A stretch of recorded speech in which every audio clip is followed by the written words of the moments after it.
Hello, my dear students. How are you? Welcome to SVGMS Science classes for class 7th, and it is our part number 5 of chapter number 8 wind storm and cyclones. इस part से पहले हमने अपना text book की जो chapter है उसको पूरा स्टडी कर लिया था और विंड स्टॉर्म कैसे चलते हैं, साइक्लोन कैसे बनता है और बवंडर वगैरह कैसे आते हैं, ये सब हमने अच्छे से पढ़ लिया था। अब हम इसकी एक्सरसाइज आज सोल्व करने वाले हैं अपने पार्ट नंबर 5 में। तो चलिए एक्सरसाइज पहले सोल्व कर लेते हैं।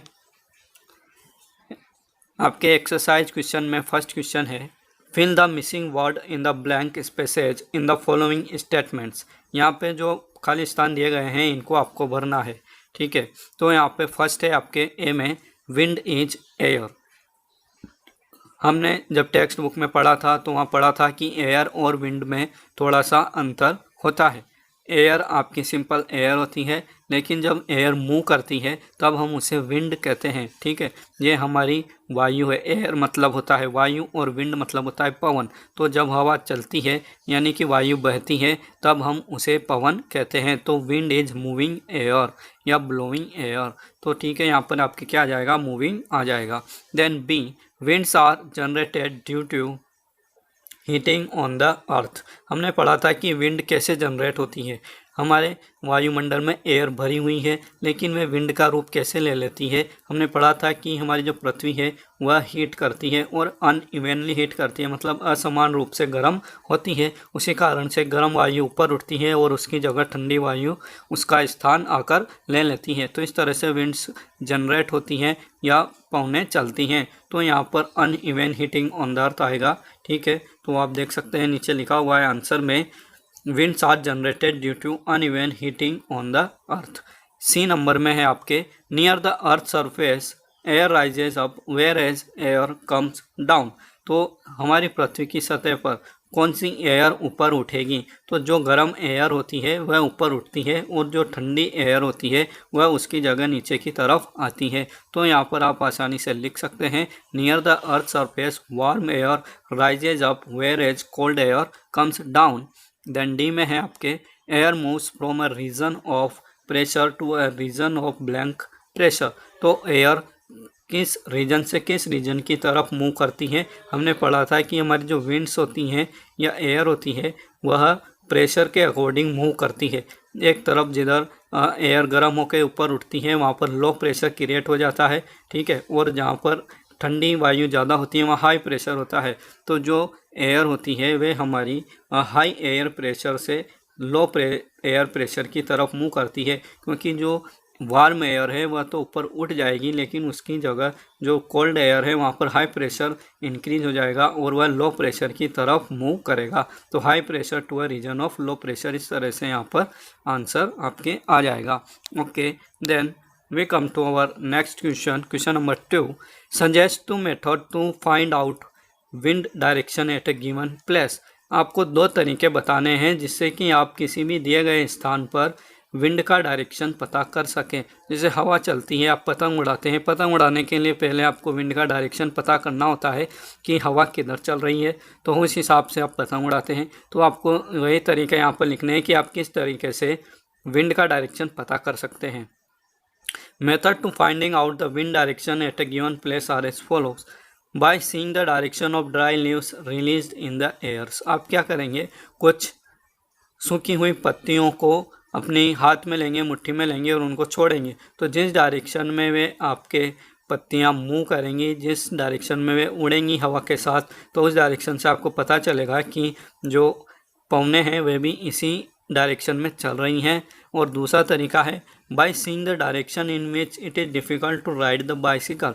और यदि आप साइकिल चला रहे हैं तो जिस डायरेक्शन में आपको साइकिल चलाना थोड़ा मुश्किल लगे उस डायरेक्शन में आपके जो पवन है वह नहीं चल रही है, उसके ऑपोजिट डायरेक्शन में आपके पवन चल रही है। तो जिस डायरेक्शन में आपको डिफ़िकल्ट लगे साइकिल चलाना उस डायरेक्शन में क्या हो रहा है, आपके पवनें चल रही हैं उसके ऑपोजिट डायरेक्शन में। ओके, तो ये आपके दो क्वेश्चन हो चुके हैं solve. Then we come to our next question. Now question number 3, State 2 experiences that made you think that air exert pressure other than those given in the text। यहाँ पर आपको दो एक्सपीरियंस ऐसे लिखने हैं आपको जिनसे पता चले कि एयर जो है वह प्रेशर एक्सर्ट करती है, वायु दबाव डालती है। इस तरह के एक्सपीरियंस आपको यहाँ पर शेयर करने हैं other than those given in the text, और वे एक्सपीरियंस ऐसे होने चाहिए जो आपकी टेक्स्ट बुक में नहीं दिए गए हैं। तो यहाँ पर आंसर हम देख लेते हैं।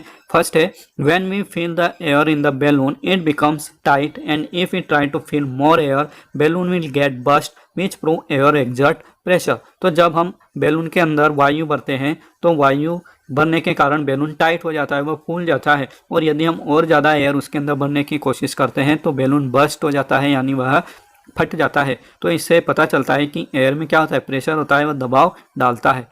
Which causes wind causes curtains, doors and windows to move with the direction of the wind. This demonstrate air exert pressure। तो जब बहुत तेज पवनें चलती हैं, हवाएं चलती हैं, तो क्या होता है, हमारे जो कर्टेन होते हैं, पर्दे होते हैं, दरवाजे होते हैं, खिड़कियां होती हैं, ये विंड के साथ साथ मूव करने लगते हैं, और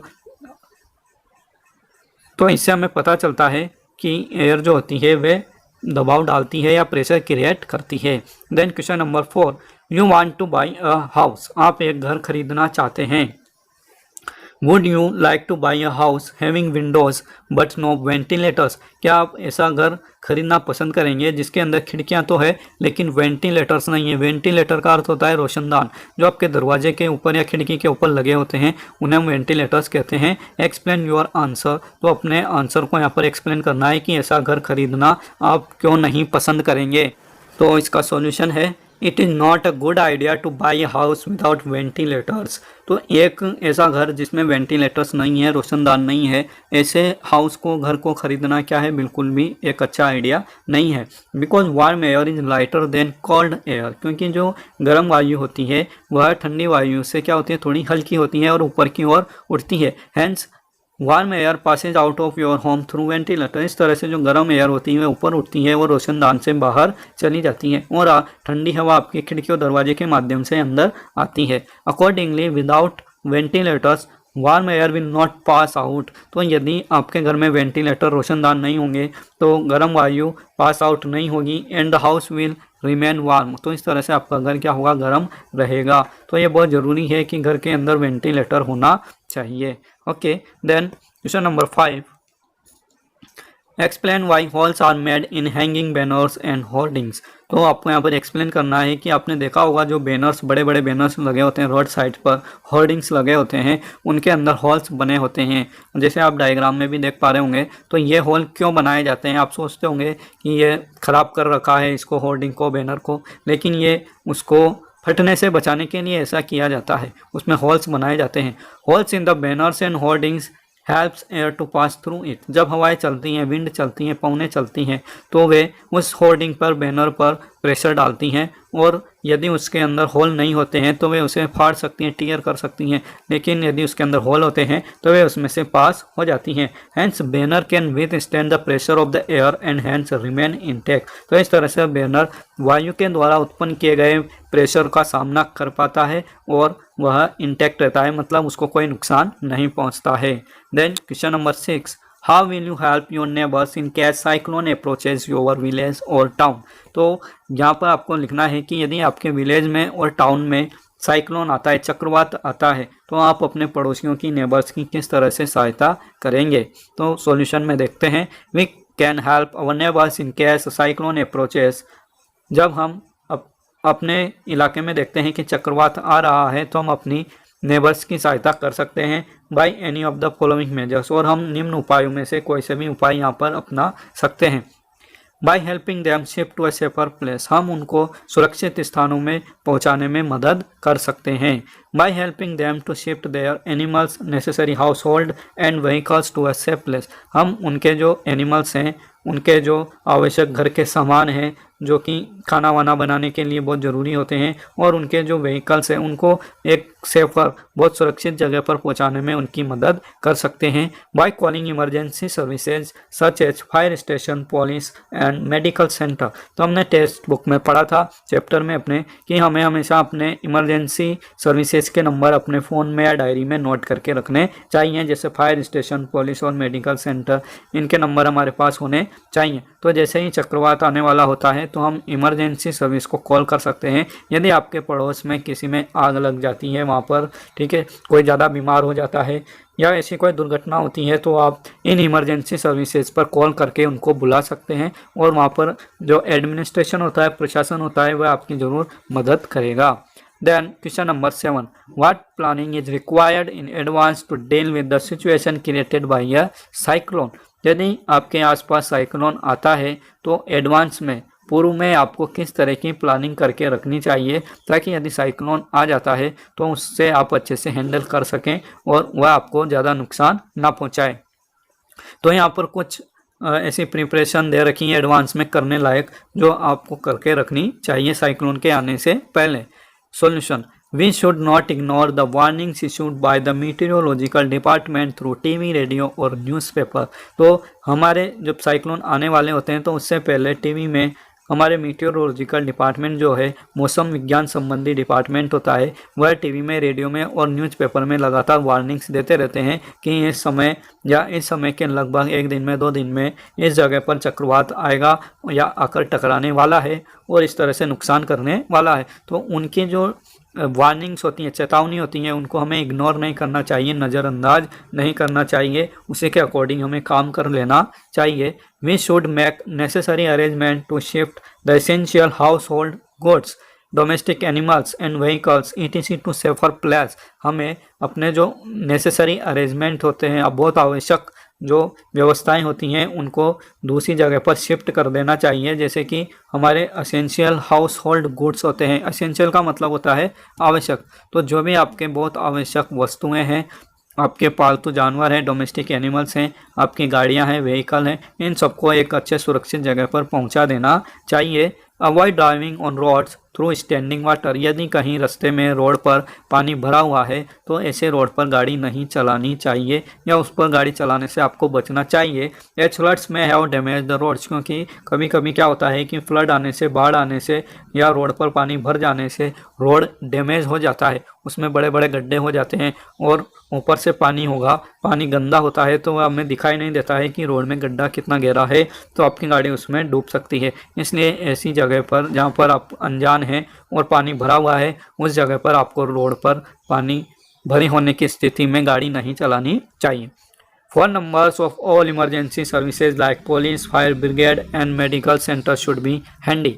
और साथ ही आपके जो इमरजेंसी सर्विसेज होती हैं, पुलिस स्टेशन, फायर ब्रिगेड और मेडिकल सेंटर, इन सबके फ़ोन नंबर आपके फ़ोन में होने चाहिए या आपकी डायरी में नोट होने चाहिए, जिनको आप आसानी से सर्च कर सकें और तुरंत ज़रूरत पड़ने पर उनको कॉल कर सकें।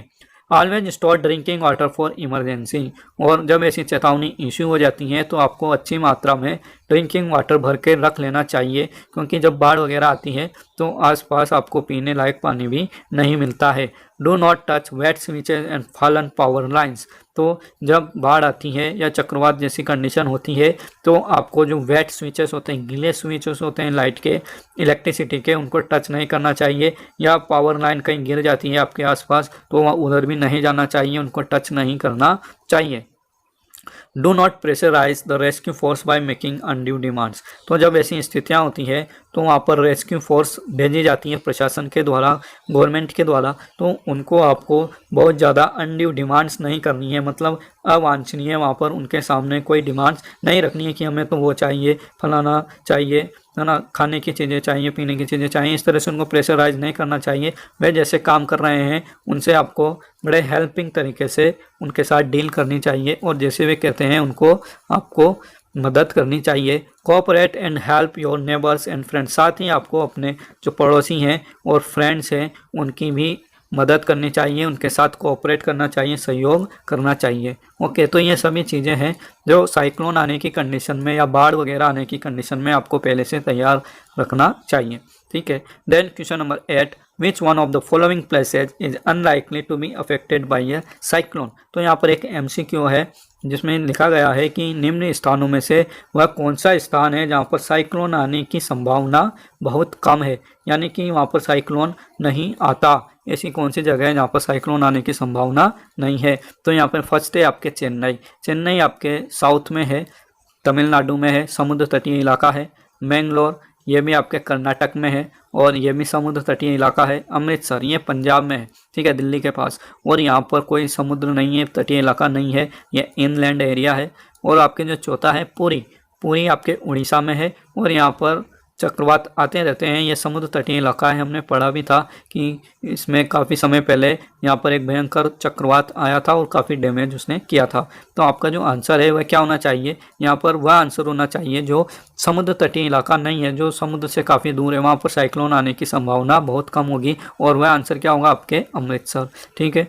तो the answer is third Amritsar. तो आंसर आपका अमृतसर होगा because Amritsar is far away from the sea while the remaining three are coastal areas and are likely to be hit by cyclone। और बाकी जो आपके 3 जगह है चेन्नई, मैंगलोर और पुरी, ये आपके सभी क्या है कोस्टल एरियाज है, मतलब समुद्र तटीय इलाके हैं और यहाँ पर साइक्लोन के आने की पूरी संभावनाएं बनी रहती हैं। देन हम पहुंच चुके हैं आपके लास्ट क्वेश्चन पर, question number 9। Which of the statements given below is correct. निम्न में से कौन से कथन यहाँ पर सत्य है, ठीक है। यहाँ पर 3 कथन जो हैं वो गलत दिए गए हैं और एक कथन सत्य है। तो इन स्टेटमेंट्स में से आपको एक सही कथन चुनना है। फर्स्ट कथन है या स्टेटमेंट है, in winter the winds flow from the land to the ocean. सर्दियों में हवाएं जमीन से समुद्रों की तरफ चलती हैं। देन सेकंड है, in summer the winds flow from the land towards the ocean. और गर्मियों में जो आपकी पवनें होती हैं वह लैंड से ओशियन की तरफ चलती हैं। तो इन दोनों में से कौन सा सही होना चाहिए। थर्ड ऑप्शन है, a cyclone is formed by a very high pressure system with very high speed winds revolving around it. सब साइक्लोन बनता है तो वहाँ पर एक बहुत हाई प्रेशर का सिस्टम बनता है और हाई स्पीड में वहाँ पर विंड्स वहाँ पर उसके चारों ओर घूमने लगती हैं। The coastline of India is not vulnerable to cyclone. तो यहाँ पर लिखा गया है कि जो हमारे कोस्ट लाइन है, इंडिया की समुद्र तटीय जो रेखा है या वहाँ के जो इलाके हैं वहाँ पर साइक्लोन आने की संभावना बहुत कम होती है या वे साइक्लोन की दृष्टि से संवेदनशील नहीं है। तो ये तो बिल्कुल गलत ऑप्शन है। तो सबसे पहले तो हम फोर्थ ऑप्शन को यहाँ पर कट कर देंगे। तो coastline of India is not vulnerable to cyclone, ये गलत है क्योंकि हमारे कोस्ट लाइन पर तो चक्रवात आते रहते हैं। सभी जो भी समुद्र तटीय इलाके वहाँ पर चक्रवात आते रहते हैं। देन जो आपका थर्ड ऑप्शन है, a cyclone is formed by a very high pressure system. लेकिन जब साइक्लोन बनता है तो वहाँ पर वेरी हाई प्रेशर सिस्टम नहीं होता है, लो प्रेशर सिस्टम होता है। लो प्रेशर के कारण जब आपके समुद्र का पानी बहुत गर्म हो जाता है तो गर्म होने के बाद ऊपर की वायु को गर्म करता है और वह वायु ऊपर उठती है, तो वहाँ पर एक पहले लो प्रेशर सिस्टम बनता है, ठीक है। तो यह स्टेटमेंट भी आपके यहाँ पर गलत हो जाता है। फिर उसके बाद आपके जो सेकंड स्टेटमेंट है, in summer the winds flow from the land towards the ocean. गर्मियों में आपके जो हवाएं होती हैं, पवनें होती हैं, वे लैंड से, भूमि से समुद्रों की तरफ चलती हैं। तो ऐसा होता है क्या, हम देख लेते हैं। गर्मियों में जब भूमि ज़्यादा गर्म होती है, समुद्र की तुलना में भूमि ज़्यादा गर्म होगी तो वायु क्या है ऊपर की ओर उठेगी। वह वायु ऊपर की ओर उठ जाएगी तो वहाँ पर लो प्रेशर सिस्टम बन जाएगा और जो समुद्र की पवनें होंगी वह भूमि की तरफ चलेंगी। तो ये जो हमारा स्टेटमेंट है ये भी गलत हो जाएगा। तो इसका जो जस्ट उल्टा है, विपरीत है, वह फर्स्ट स्टेटमेंट में है, in winter the winds flow from the land to the ocean. सर्दियों में हवाएं लैंड से ओशियन की तरफ, समुद्र की तरफ चलेंगी। तो ये बिल्कुल सही स्टेटमेंट है बिकॉज जब सर्दियों में समुद्री पानी जल्दी गर्म होगा और भूमि हमारे धीरे धीरे गर्म होगी, ठीक है, तो समुद्रों का पानी ज़्यादा गर्म होने के कारण वहाँ पर पवनें ऊपर की ओर उठेंगी गर्म होकर, और जो वहाँ पर भूमि की पवनें हैं जो अधिक ठंडी है वह समुद्रों की तरफ जाएंगी, ठीक है। तो लैंड टू ओशियन वहाँ पर विंड का फ्लो होगा, इसलिए हमारा जो ऑप्शन फर्स्ट है, in winter the winds flow from the land to the ocean is correct. तो इस तरह से हमने यहाँ पर अपने एक्सरसाइज के सॉल्यूशन पूरे कर लिए हैं। आपको ये पार्ट कैसा लगा कमेंट करके बताएं। अपनी प्रेजेंट को नीचे आप कमेंट बॉक्स में ज़रूर लिखें, और यदि आप चैनल पर नए हैं तो चैनल को सब्सक्राइब कर लें, बेल आइकन दबा लें, ठीक है। मिलते हैं आपसे नेक्स्ट चैप्टर में, चैप्टर नंबर 9 में। Okay, thank you. जय हिंद, जय भारत।